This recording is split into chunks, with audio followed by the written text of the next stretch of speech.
বর্তমানে আমাদের সমাজের ডিজিটাল বাংলাদেশের ডিজিটাল কিছু নারীরা পর্দা করে হাত মোজা পা মোজা দিয়ে ঢাকা, কিন্তু একটা নিকাব ব্যবহার করে, যেটা হলো আরবি ক্যালিগ্রাফি যুক্ত একটা নিকাব।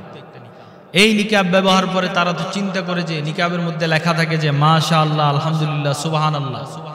এই নিকাবটা আমার যে বোনেরা ব্যবহার করে তারা তো বুঝে যে ইসলামের অনেক বড় কাজ করতেছে, ইসলাম প্রচার করতেছে।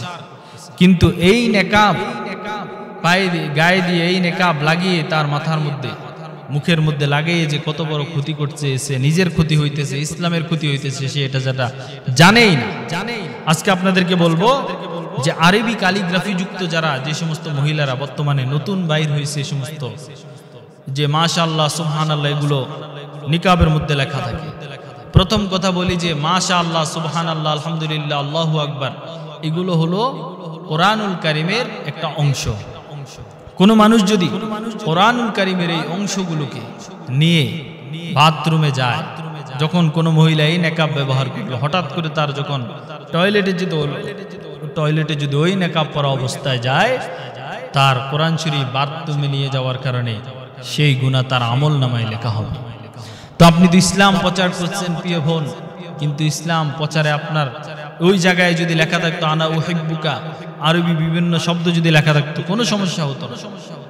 কিন্তু মাশাআল্লাহ আলহামদুলিল্লাহ সুবহানাল্লাহ এগুলো কোরআনুল কারীমের অংশ হওয়ার কারণে মাসআলা অনুযায়ী এগুলো নিয়ে টয়লেটে প্রবেশ করলে আপনার গুনাহ হবে।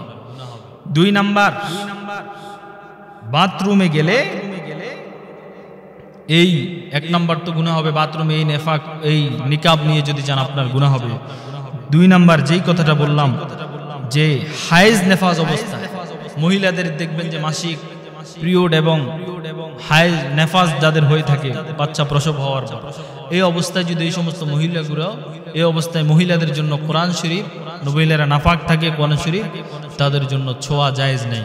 তো কোরআন শরীফের একটা অংশ আপনি ওই সময় যদি লাগান, আপনার কোরআন শরীফ শুইলে কোরআন শরীফ ধরলে আপনার যে গুনাহটা হবে ওই নেকাব লাগানোর কারণে আপনার ওই গুনাহটা হবে।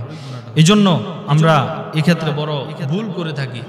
আমার জন্য সবচাইতে বড় উত্তম হবে আপনি যদি সহি পর্দা করে থাকেন, এই সমস্ত নেকাব থেকে আপনার কি পবিত্রতা থাকে, নেকাব থেকে দূরে থাকা আপনার জন্যই উত্তম হবে। আল্লাহ তাআলা রব্বুল আলামিন আমাদেরকে সহিভাবে